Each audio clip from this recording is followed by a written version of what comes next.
రక్తాల్లో నేలను చిందిన నెత్తురు చుక్కల లెక్కలు తేలని ఇతిహాసాలు అరెరెరె అరెరెరె అరెరెరె అరెరెరె అరెరెరె ఎంతటి ఘనమయ్యా.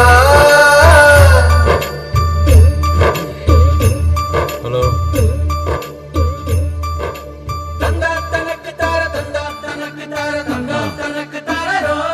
అట్లాగే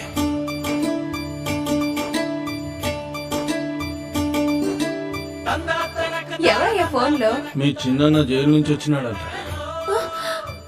ఏందయ్యా హీరోలతో ఈ పంతాలు? జగన్ వాటి కళ్ళు పరాయోళ్ళ.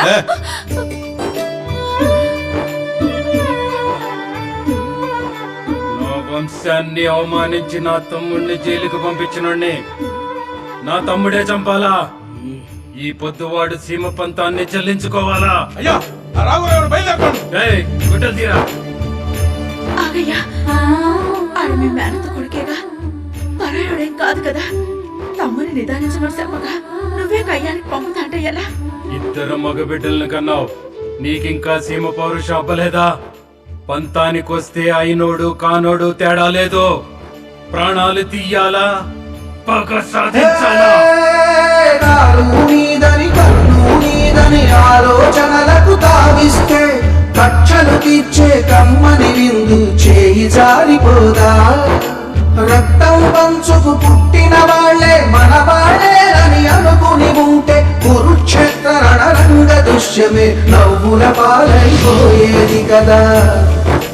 కౌరవులెవరో పాండవులెవరో ఆలోచించేలోగా తల తెగి ఉండం వేరై రక్తం ఏరై మూడైపోయే చితుకుల బతుకులు అరెరెరె అరెరెరె అరెరెరె.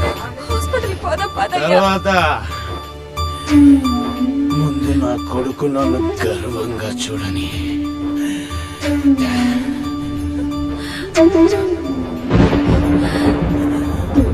నా కొడుకుని సీమ బిడ్డలా పెంచు. శత్రువుల రక్తం కళ్ళ చూడమని చెప్పు.